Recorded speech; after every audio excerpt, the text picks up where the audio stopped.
VOV Voice of Vietnam mempersembahkan talkshow suara yang menghubungkan persahabatan Vietnam-Indonesia.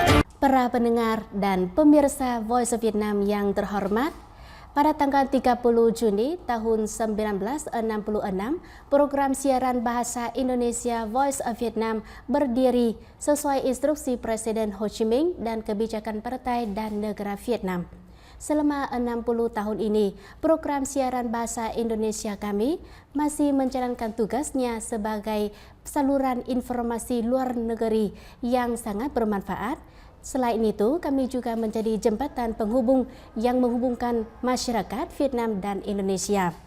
Dalam program khusus, Jejak Waktu 60 tahun suara yang menghubungkan Vietnam dan Indonesia hari ini, kami dengan hormat menerima kedatangan Duta Besar luar biasa dan berkuasa penuh Republik Indonesia untuk Vietnam, Yang Mulia Bapak Adam Mulawarman Tugyo, untuk bersama-sama meninjau kembali peran program siaran bahasa Indonesia Voice of Vietnam dalam menghubungkan masyarakat Vietnam dan Indonesia, serta membahas berbagai peluang dan harapan bagi media dan hubungan Vietnam-Indonesia. Sebelumnya kami berterima kasih kepada Duta Besar Republik Indonesia untuk Vietnam, Yang Mulia Bapak Adam Tugyo, yang sudah memberikan waktu datang langsung ke studio VOV 5 pada kesempatan yang istimewa ini. Terima kasih Ibu Melisa atas undangannya. Selamat pagi sahabat-sahabat Voice of Vietnam, dimanapun teman-teman semua berada. Salam dari Hanoi. Selamat pagi dan salam sehat semua. Pertama-tama saya ingin mengucapkan selamat tentunya kepada VOV Voice of Vietnam atas 60 tahun sukses penyelenggaraan program Bahasa Indonesia. Perjalanan yang panjang tentunya untuk terus merawat hubungan bilateral melalui program bahasa. Dan yang kedua tentunya juga selamat atas Hari Pers Revolusioner Vietnam yang baru saja tanggal 21 Juni kemarin dirayakan. Selamat dan sukses selalu. Yang Mulia Duta Besar, Radio Suara Vietnam telah mempertahankan produksi dan penyiaran program siaran bahasa Indonesia selama 6 dekade ini. Menurut pandangan Yang Mulia, apa makna keberlanjutan program ini bagi hubungan persahabatan dan kerjasama antara Vietnam dan Indonesia?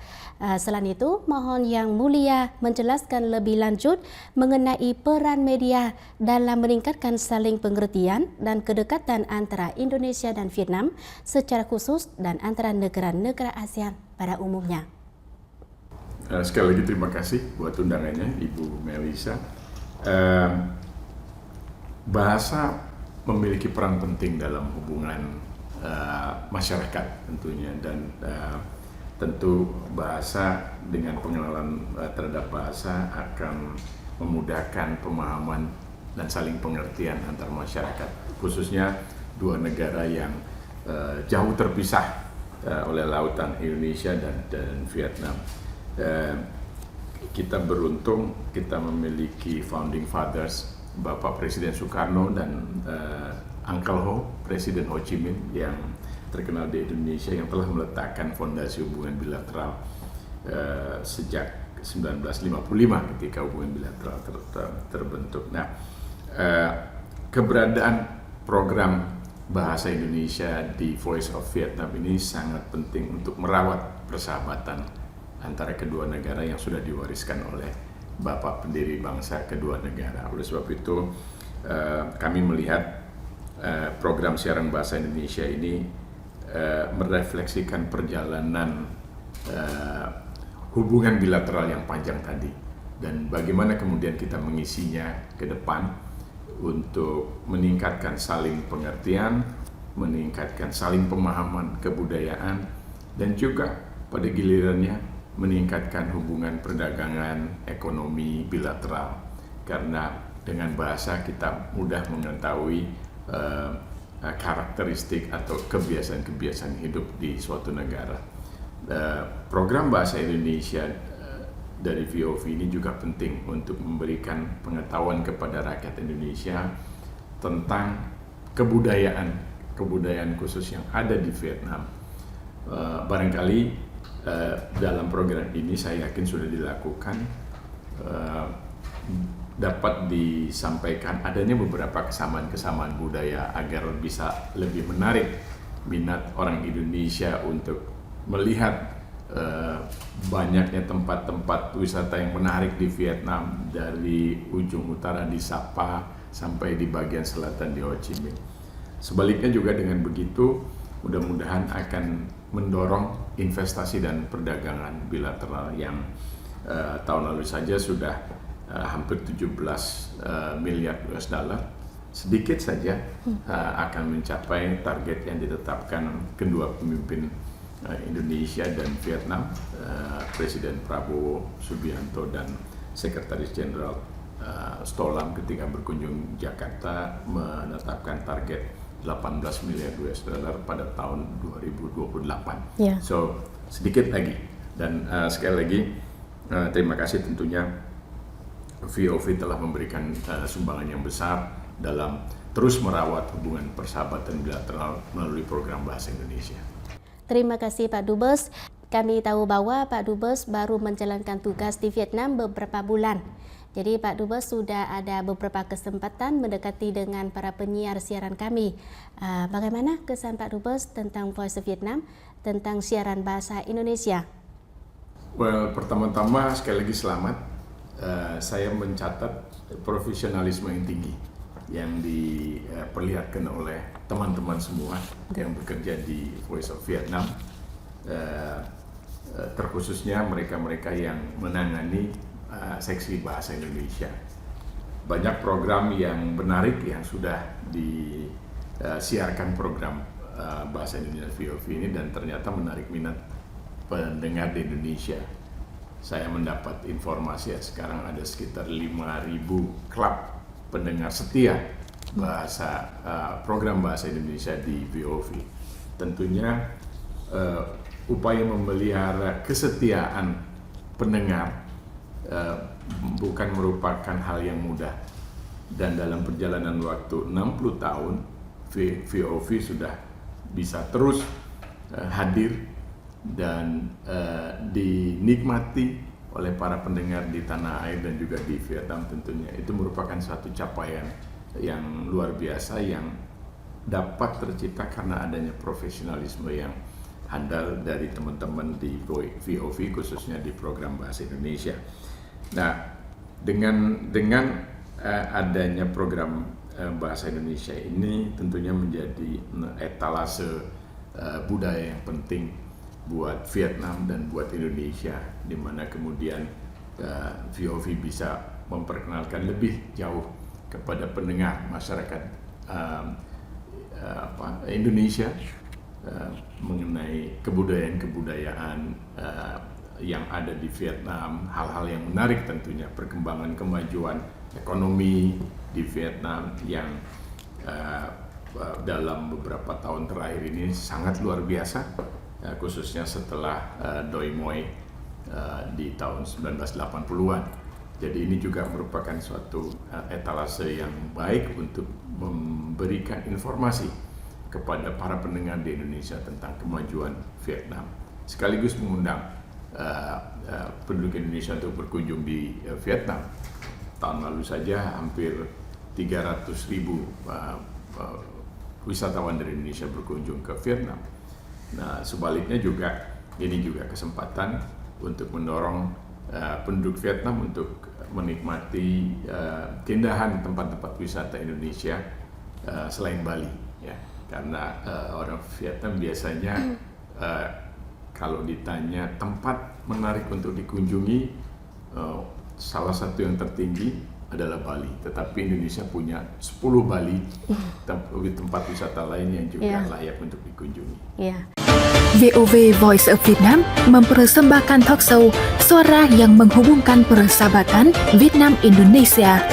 Terima kasih atas semua kata-kata baik yang diberikan Pak Dubes kepada Voice of Vietnam dan siaran bahasa Indonesia. Pak Dubes, di Voice of Vietnam kami sangat bangga bahwa kami mempunyai sejumlah pendengar Indonesia yang sangat besar. Khususnya Borneo Listener Club yang Bapak sudah tahu mempunyai sekitar 5.000 anggota sesuai data dari klubnya. Di samping itu juga kami mempunyai Radio Listener Club, juga ada DX Museum dan beberapa klub yang lain. Mereka masih mengikuti kami setiap hari. Jadi, tetapi sekarang di Vietnam, media resmi menghadapi banyak tantangan, khususnya harus bersaing dengan media sosial. Sekarang setiap rakyat, setiap orang yang pegang HP bisa menjadi reporter. Namun kita tidak tahu bagaimana bisa membedakan atau bagaimana bisa tahu bahwa itu berita hoax atau berita benar.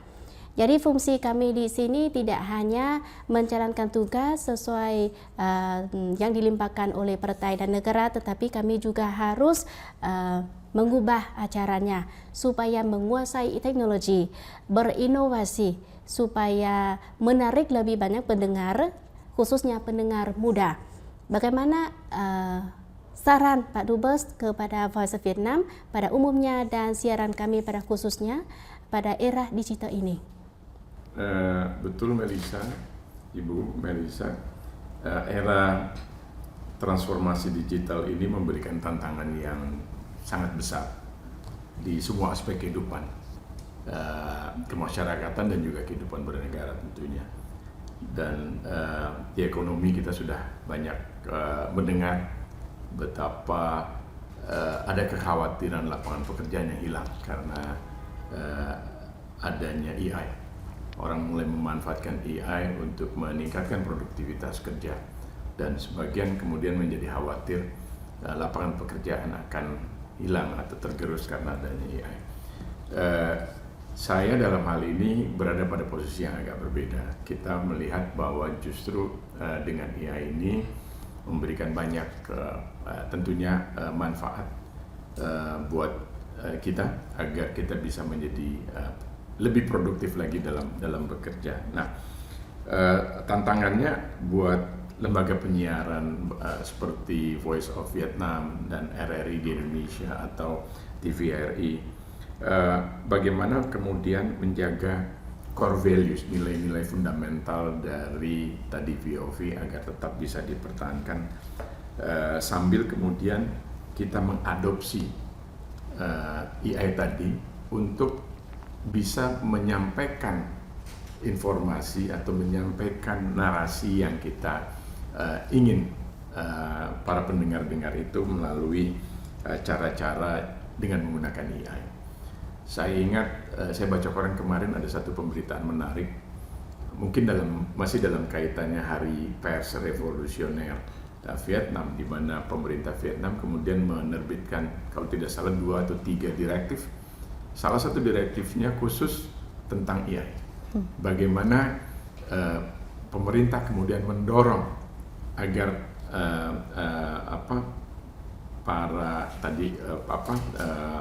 organisasi-organisasi pemilik koran, majalah atau dalam hal ini juga TV dan VOV menggunakan AI untuk memproduksi berita. Ya, mungkin saya salah, tapi ini yang saya tangkap. Jadi ada satu upaya yang serius dari pemerintah Vietnam untuk melihat bagaimana bisa memanfaatkan AI secara efektif tadi untuk kemudian mendorong produktivitas kerja dari para pegiat media profesional. Tentu tadi tantangannya bagaimana kemudian menjaga core values tadi, fundamental values yang masing-masing dipegang oleh para media profesional di Vietnam. Nah, oleh sebab itu pemanfaatan AI tentunya harus bisa dilakukan secara efektif dan etis. Etika profesional harus tetap dijaga dalam pemanfaatan AI. Yang kedua, kalau boleh saya tambahkan, bagaimana kemudian VOA bisa mendiversifikasi pola penyiarannya dengan menggunakan tadi AI. Saya dengar tadi waktu kita sempat dialog di sebelum siaran ini bagaimana kemudian VOV sudah menggunakan Spotify untuk menggunakan podcast di Spotify. Betul. Dan kemudian bagaimana menggunakan VOV juga sudah menggunakan YouTube, mungkin juga Facebook ya mungkin juga Instagram.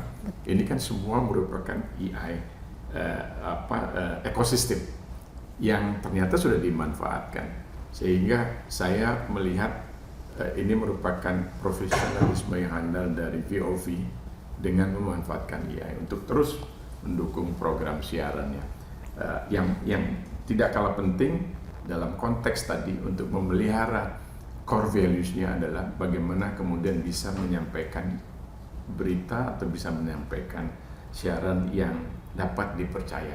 Trustworthiness menjadi penting, terutama di tengah tantangan yang kita hadapi saat ini, semacam paradox of plenty. Begitu banyak berita yang kita dapat dari media massa, begitu banyak berita yang dari internet, sehingga memberikan tantangan buat para pembaca untuk mensortir pemberitaan mana yang betul dan pemberitaan mana yang relevan. Jadi ini merupakan tantangan yang tidak mudah, tentunya tidak kecil, tapi saya yakin dengan pengalaman VOV akan berhasil menggunakan AI ini untuk memajukan program-program VOV. VOV Voice of Vietnam mempersembahkan talkshow suara yang menghubungkan persahabatan Vietnam-Indonesia. Dalam rangka perjalanan 60 tahun ini, marilah Bapak Duta Besar mengucapkan selamat kepada siaran bahasa Indonesia kami, berbagai generasi penyiar, editor siaran selama 6 dekade ini mengabdi pendengar Indonesia, dan juga sampaikan beberapa kata dengan para pendengar Indonesia yang setia kami. Silakan Pak Dubes. Pertama-tama selamat tentunya kepada para penyiar, media profesional, Voice of Vietnam yang telah setia dan terus konsisten menyelenggarakan program siaran bahasa Indonesia. Ucapan selamat tentunya juga saya sampaikan kepada seluruh pendengar setia dari program bahasa Indonesia Voice of Vietnam. Voice of Vietnam merupakan ujung tombak diplomasi yang penting, tidak hanya untuk memajukan hubungan bilateral kedua negara, tetapi juga untuk merawat warisan sejarah yang ditinggalkan oleh dua pimpinan besar kedua negara kita, Bapak Presiden Soekarno dan Paman Ho, Bapak Presiden Ho Chi Minh. Nah, kami dari KBRI untuk merefleksikan persahabatan tersebut, kami juga membuat semacam buklet kecil yang tidak hanya memotret latar belakang fondasi hubungan bilateral, tetapi juga bagaimana kami bisa kemudian mewujudkan komitmen bersama dari pimpinan kedua negara, Bapak Presiden Prabowo dan Bapak Sekretaris Jenderal Tholam, untuk memajukan hubungan bilateral. Untuk VOV, harapan kami teruslah berinovasi. Tadi senang mendengar bagaimana VOV juga sudah aktif menggunakan sosial media untuk menjangkau para pemirsa, tetapi juga yang penting selain penguasaan teknologi, tetapi hemat kami, harapan kami tentunya dalam proses penyiaran tetap menggunakan hati, karena dengan cara demikian bisa lebih mendekatkan VOV kepada para pendengar, tidak hanya di Vietnam tetapi juga di tanah air. Jadi sekali lagi selamat atas dedikasi VOV yang sudah terus dengan setia memajukan hubungan bilateral Indonesia dan Vietnam melalui program Bahasa Indonesia. Terima kasih juga untuk seluruh pendengar setia program Bahasa Indonesia dari Voice of Vietnam. Salam buat semua para pendengar tercinta dari program Bahasa Indonesia Voice of Vietnam. Salam sehat selalu. Sekali lagi kami berterima kasih kepada Yang Mulia Duta Besar Republik Indonesia untuk Vietnam, Bapak Adam Tugio, atas semuanya berbagi dan pandangan yang bermakna diberikan kepada acara kita hari ini. Kami mendoakan Pak Dubes akan selalu sukses menjalankan tugas yang baik di Vietnam, berkontribusi pada hubungan kemitraan strategis Vietnam-Indonesia.